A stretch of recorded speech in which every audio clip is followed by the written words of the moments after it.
ఈ మధ్య ఆకుకూరలు బయట నుంచి మార్కెట్‌లో కొన్ని వండుకుంటే, అవి తిన్న తర్వాత ఎందుకో మత్తుగా ఉంటున్నట్టుంది.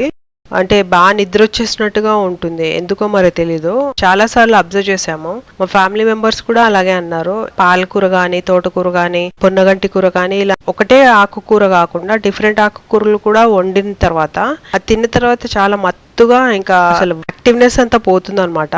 సో, అలాగ ఎందుకైతుందో తెలియట్లేదు. అందుకనే మేమేం చేస్తున్నామంటే అసలు ఆకుకూరలు బయట కొనట్లేదు. చాలా తగ్గిచ్చేసాము. మేమే ఇంట్లోనే పెంచుకుంటున్నాము. మా చిన్న బాల్కనీ గార్డెన్‌లోనే పెంచుకుంటున్నాము. వీలైనంత మట్టుకు మేమే ఆకుకూరలు పెంచేసుకుంటున్నాం అనమాట. అండ్ ఈ ఆకుకూరలు మేము పెంచుకునేవి కూడా మంచి పోషకాలు ఉన్న ఆకుకూరలు. అలాగే ఈ ఆకుకూరలు ఏంటంటే మార్కెట్‌లో ఎక్కువగా దొరకవు కూడా. ఒకవేళ దొరికిన ఆకుకూరలైతే ఓకే. మనము ఎలాగో పాలకూర, తోటకూర అలాంటివన్నీ పండిస్తూ ఉంటాము. ఇప్పుడు ఈ ఆకుకూరలు మాత్రం కొన్ని మాత్రం రేర్ లీఫీ వెజిటబుల్స్ అనే చెప్పుకోవాలి. సో ఇంట్లోనే పండించుకుంటున్నాము. చాలా ఈజీ కూడా. అంటే ఒక వారం 10 రోజులకే మనకి ఆకుకూరలు చేతికి వచ్చేస్తాయి కూడా. అంటే హార్వెస్ట్ చేయడానికి వచ్చేస్తాయి కూడా. మోస్ట్లీ ఎక్కువగా ఆకుకూరలు అయితే అలాంటివే జస్ట్ 1 వీక్ 10 డేస్లోనే హార్వెస్ట్ తీసేసుకోవచ్చు. అండ్ ఇక్కడ ఇంట్లోనే పండిస్తున్నాం కాబట్టి ఆర్గానిక్గా ఉన్నాయి, అలాగే కెమికల్ ఫ్రీ ఉన్నాయి, అలాగే ఎక్కువ పెస్టిసైడ్స్ వేయకుండానే పండిస్తున్నాం అనమాట. సో ఇది బెనిఫిట్ అనిపిస్తుంది. సో ఏం ఆకుకూరలు పండిస్తున్నామో చూద్దాం మన బాల్కనీ గార్డెన్లో.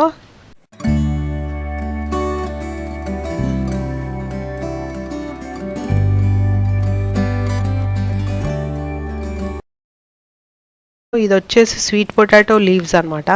అయితే ఇది కూడా ఒక కొత్త రకం ఆకుకూర అనమాట. ఇది చాలా మంచి పోషకాలు ఉన్న ఆకుకూర. చాలా విలువైన పోషకాలు ఉన్నాయి దీంట్లో.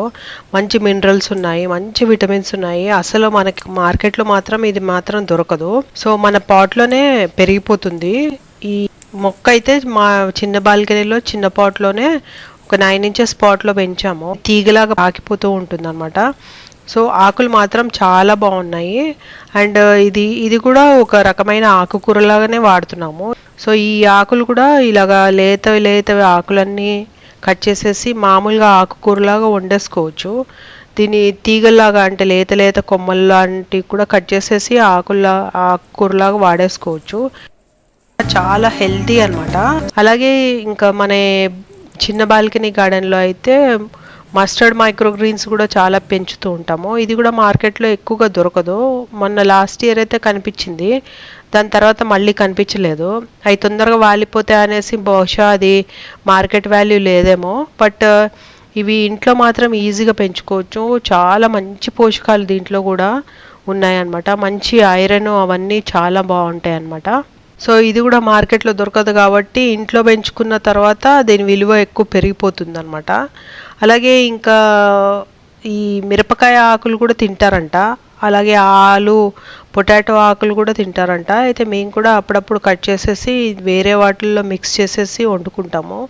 ఎక్కువగా అయితే పప్పులో వేసుకుంటాము అనమాట. నార్మల్ పప్పు, పెసరపప్పు, ఇంకా శనగపప్పు అలాంటి దాంట్లో వేసుకుంటాము.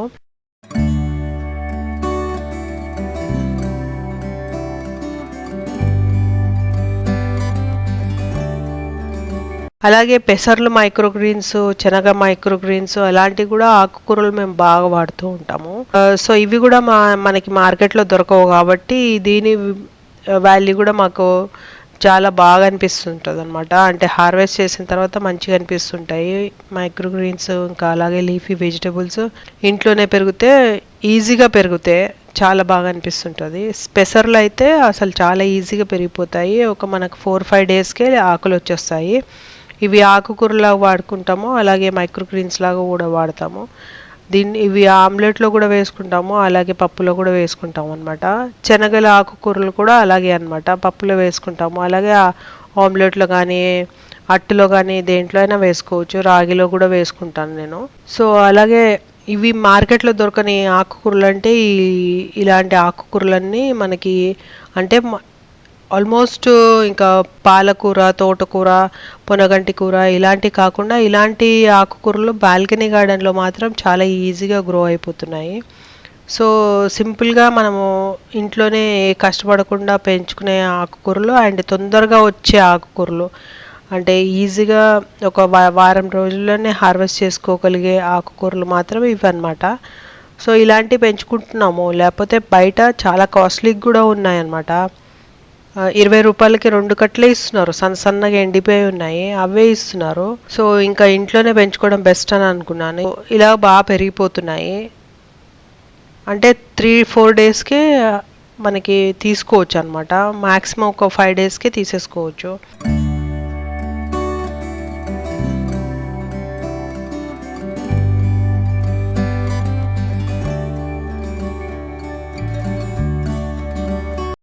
అలాగే చింతపిక్కలు అన్నీ కూడా ఒక పాట్లో వేసేస్తాము. దాన్ని మైక్రోగ్రీన్స్ ఇంకా అలాగే దాన్ని ఆకుకూరలాగా కూడా వాడేస్తాం అనమాట. సో అవి కూడా మార్కెట్లో మనకి ఎప్పుడు సీజన్లోనే దొరుకుతాయి. మనమైతే ఇప్పుడు పెంచుకోవచ్చు అనమాట, ఎప్పుడు కావాలంటే అప్పుడు పెంచుకోవచ్చు, ఆకుకూరల్లాగా వాడేసుకోవచ్చు అనమాట.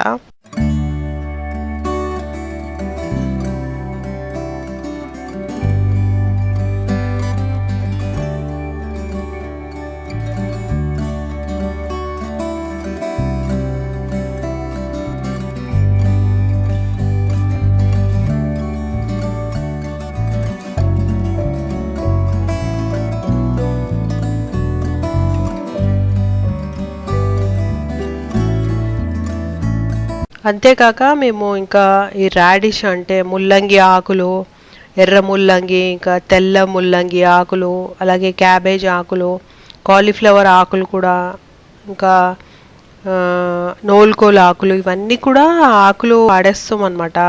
ఎప్పుడెప్పుడు చాలా లేతగా అనిపిస్తుంటాయి, అవి వేస్ట్ అయిపోతాయి, పండిపోతాయి అనిపిస్తాయో అప్పుడు ఇంకా అవి కట్ చేసేసి ఆకుకూరలాగా వాడేస్తాం అనమాట.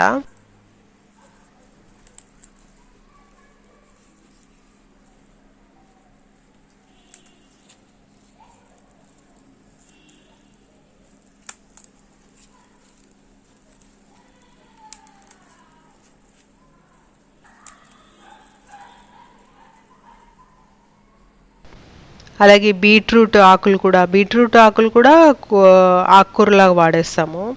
సో ఇవన్నీ బీట్రూట్ ఆకులు, ముల్లంగి ఆకులు, ఇంకా నోల్కోలు ఆకులు, క్యాబేజీ, ఇంకా కాలీఫ్లవర్ ఆకులు, ఇంకా చింత చిగురు, అలాగే ఆవ ఆకులు, అంతేకాక జీలకర్ర ఆకులు కూడా వాడతాము. అలాగే వాము ఆకులు, స్వీట్ పొటాటో ఆకులు, వామ ఆకులు కూడా చాలా బాగుంటాయి, అది కూడా చాలా బాగుంటుంది పప్పులో వేసుకున్న తర్వాత. వాము గింజలు వేసిన తర్వాత మొలిచే ఆకులు మాత్రం ఇప్పటివరకు చూడలేదు.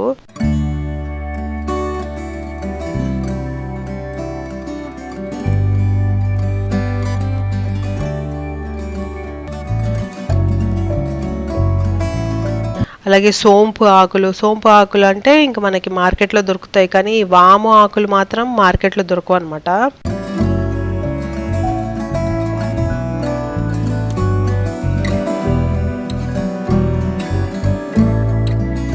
స్వీట్ పొటాటో లీవ్స్ అనమాట.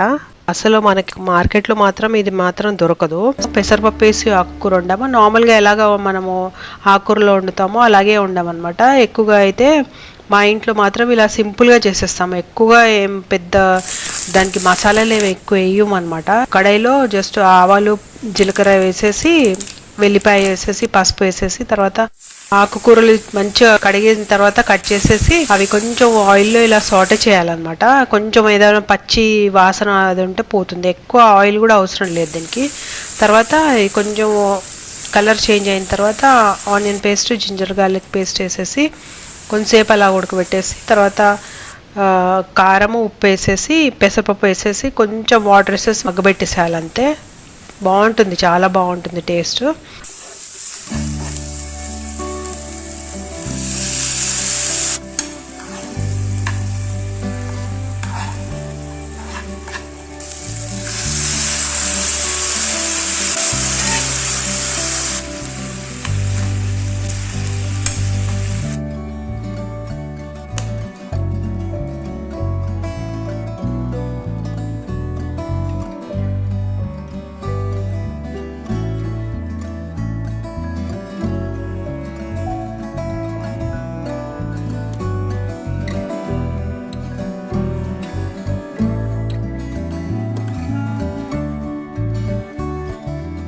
సో ఇలాగా ఆకుకూరలు కూడా బాగా యూజ్ అవుతాయి అన్నమాట ఈ స్వీట్ పొటాటో.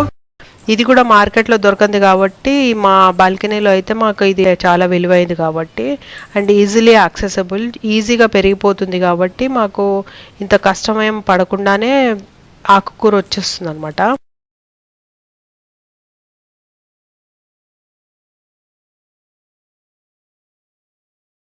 స్ప్రౌట్స్ కని శనగలు పెసళ్ళు నానేస్తూ ఉంటాం కదా, బొబ్బళ్ళు అలాంటివన్నీ. అదే ప్రక్రియలో కొన్ని శనగలు నానేసాను అనమాట. నానేస్తే ఇలాగా మొలకలు ఉన్నాయి. దాంట్లో కొన్ని పుచ్చిపోయి ఉన్నాయి, అవి చూసుకోలేదన్నమాట. వాటర్ వేసినప్పుడు చూసుకున్నాను, వాటర్లో వేసిన తర్వాతే ఇంత పాడైపోయాయని తెలిసింది. సరే ఇంకా కొన్ని తీసేయవచ్చులే అని అనుకున్నాను. బట్ అన్ని కూడా శనగలు కన్నాలు ఉన్నాయి అన్నమాట. అసలు ఎక్కడ కూడా మనం యూజ్ చేసుకునే పరిస్థితి లేదు. సరే మొలకలు వచ్చేసరికి పడేయాలనిపించలేదు. సో ఇవన్నీ పాట్స్ లో వేసేసాము. ఎన్ని శనగలు నానబెట్టేసాము అన్ని కూడా పాట్స్ లో వేసేసాము. ప్రతి ఒక్కటి కూడా మొలకొచ్చేసిందండి. రూట్ ఫార్మేషన్ కూడా సూపర్బ్ గా రూట్ ఫార్మేషన్ అయింది.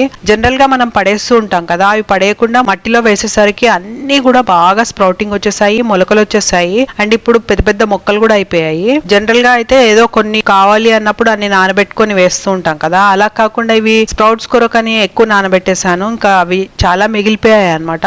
సో అన్ని పాట్స్ లో కూడా వేసేసాను, అన్ని కూడా బాగా వచ్చేసాయి. సో ఎప్పుడైనా మనం పడేస్తూ ఉంటాం కదా, పడేద్దాము అని అనుకుంటాము, అవి పడేసే బదులు సాయిల్ లో వేసేస్తే అవి మొక్కలైనా వస్తాయి, లేకపోతే వాటికి ఫర్టిలైజర్ లాగా అయినా అవుతూ ఉంటాయి అనమాట. ఏవైనా కూడా మనము పడేసేవి ఇలా చేసుకోవచ్చు, మంచి మొక్కలు వస్తాయి అనమాట. ఇవే మొక్కలు ఇప్పుడు మనకి మైక్రోగ్రీన్స్ అవుతాయి. ఈ శనగలు మైక్రోగ్రీన్స్ అవుతాయి. సో ఇవి మనం శనగల ఆకుకూరలాగా వాడుతున్నాము. సో ఈరోజు హార్వెస్ట్ కూడా చేసేస్తున్నాము, శనగల ఆకుల హార్వెస్ట్ అనమాట.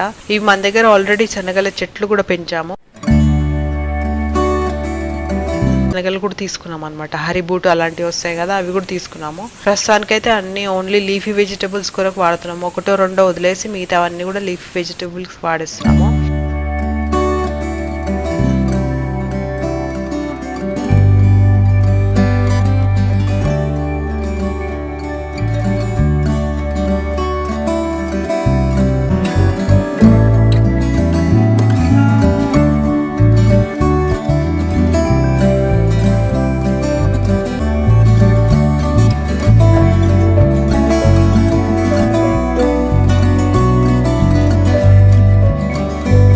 మంచి హార్వెస్ట్ వచ్చింది. ఇదంతా హార్వెస్ట్ చేసిన తర్వాత ఈ ఆకులు చూడండి ఇంత వచ్చాయి అన్నమాట. ఈ ఆకుకూరలు మనం ఇప్పుడు వండేసుకోవచ్చు. ఇది జనరల్ గా అయితే మేము శనగపప్పు కానీ పెసరపప్పుతో వండేస్తాం అన్నమాట.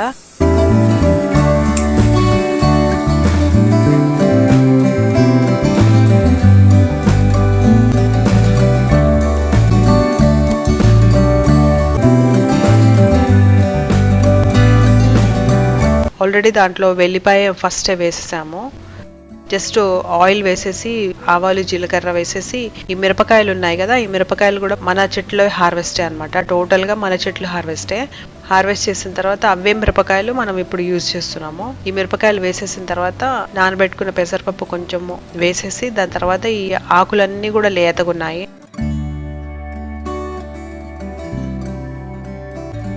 జస్ట్ 5 days or 6 days ఆకులే అనమాట. ఇవన్నీ కూడా స్ప్రౌట్స్ వేసిన తర్వాత 5-6 days కే కట్ చేసేసాము. ఇంకెక్కువ రోజులు అయితే ముదిరిపోతాయి కాడలు, అందుకే కట్ చేసేసాము. మంచిగా వాష్ చేసిన తర్వాత ముక్కలు చేసిన తర్వాత ఇప్పుడు దాంట్లో పెసరపప్పు వేసిన తర్వాత వేసేసి కలిపేసి కొంచెం సాల్ట్ వేసేసి కొంచెం వాటర్ వేసేసి మూత పెట్టేస్తే మగ్గిపోతుంది.